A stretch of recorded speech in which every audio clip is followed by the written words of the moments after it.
And we now have on the phone Palace Press Officer Undersecretary Claire Castro. Good evening, Yusek. Yes, good evening, Colleen. Good morning. Good evening to all our viewers there. Okay, Yusek, ano po ba ang reaksyon ng palasyo doon sa naging opening statements, lalo na po ng defense kanina?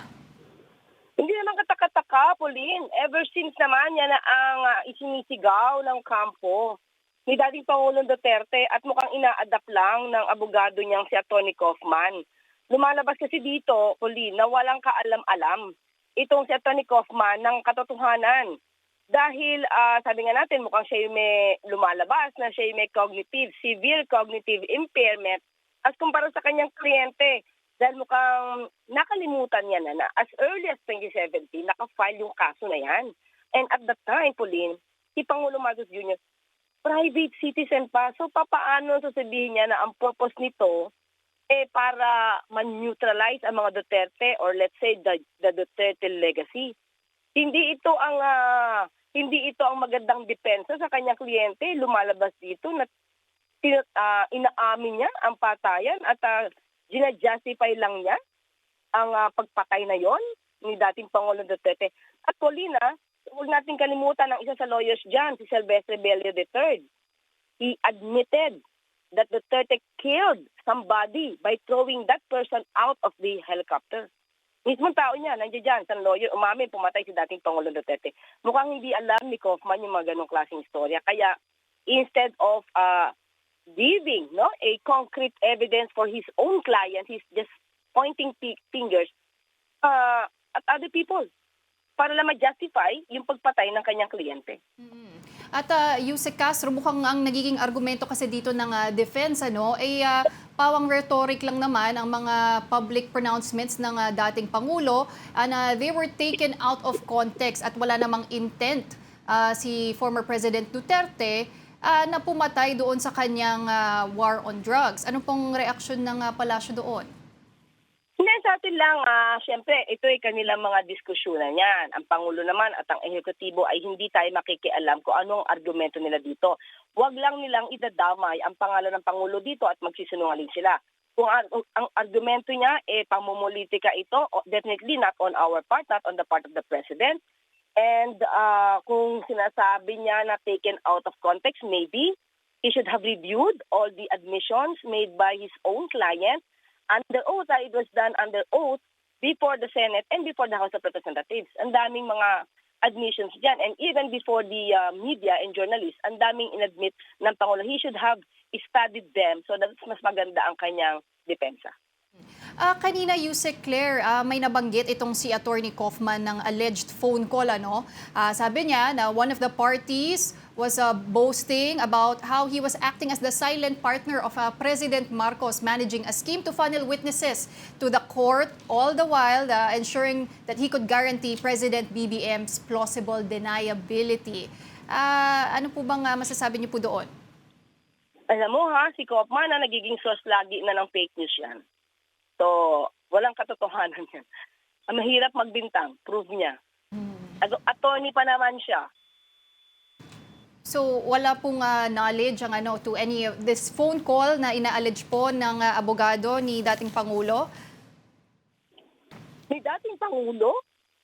Abogado ni dating Pangulo? Abogado. Who is that? Si Kaufman who po. is that? So, Who is he referring to? Na phone call? there apparently, Yusek, it seems there's this phone call between four parties whose identities he did not disclose. Pero sabi niya, silent partner daw ni PBBM yung nagsabi sa kanya nito. Pauline, they can make up stories. They can create stories. We know these people are sources of fake news. How can we believe in them? So ano po, Yusek Claire, ang nababasa niyong strategy nitong defense team? Kasi mukhang sa kanilang opening statement pa lang, dinadawit nila ang ating Pangulo, si BBM. Okay, kung ano man ang depensa niya, we don't care. Ang sa atin lang dito, wag niya lang dadamay ang Pangulo dahil puro yung kasinungalingan. Kung anong depensa niya, sa atin ngayon, wala tayong nakikitang matatag, matibay na ebidensya para mapakita niyang walang kasalanan ang dating Pangulong Duterte. But still, sabi nga natin, ang Pangulo ay hindi makikialam dyan. Huwag lang idadamay ang pangalan niya. At ang administrasyon na ito. Bukod kay Attorney Kaufman, Yusek Claire, nandun din po si Attorney Sal Panelo at para sa kanya, ang gusto niya talagang i-argue pa rin dito sa kaso ni former President Duterte ay yung jurisdiction ng ICC. Ano po bang masasabi ng administrasyon tungkol dyan? Because nangyari po ito last year kung saan sinurrender ang dating Pangulo po sa Interpol. That's why even Attorney Panelo does not believe in Kaufman. Hindi niya gusto yung strategy ni Kaufman. So dapat magkasundo sila sa ganyan. If they will be talking about jurisdiction, then so be it. But I believe ICC had already ruled upon that issue on jurisdiction. So I don't know if they can still rate that up. Yusek, binabantayan po ba ng Pangulo ang proceedings ngayon sa ICC? Hindi siya nagbabantay. Hindi siya nagmo-monitor. Pero kailangan na siya ma-update. Maraming trabaho yung Pangulo. Especially tomorrow, puno-punong events ang Pangulo. At ano naman po sa tingin nyo, Yusek, ang magiging implikasyon ng confirmation of charges hearing doon sa panig ng mga biktima? Sinabi nila na dapat matuloy itong charges, ang trial ng dating Pangulo kasi kung makabalik daw si former President Duterte sa Pilipinas, this will continue the culture of impunity in the Philippines. Sabi po ni Attorney Joel Butuyan. Naipakita kasi ni Atty. Butuyan yung sitwasyon ng mga nabiktima, di umano nabiktima. So, pinapalagay niya kung bakit kailangan nandiyan yung kaso sa ICC at bakit kailangan na dyan dinggin. The problem with naman Atty. Kaufman, lumalabas kasi dito, if you can feel his message, parang walang puso. Ang sabi niya, yung mga kasalanan pa nga ng media, hyperbole lang yung mga pagkakasabi, at may mga pictures ng mga family grieving, na parang wala siyang sentiment, wala siyang nararamdaman doon sa mga namatayan.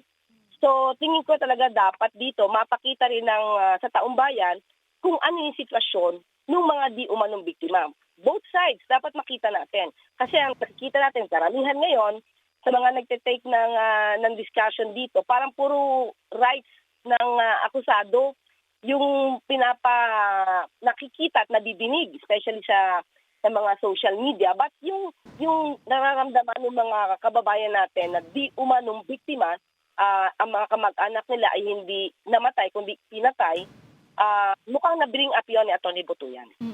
Alright, well, maraming salamat po for taking the time to talk to us this evening. That was Palace Press Officer Undersecretary Claire Castro.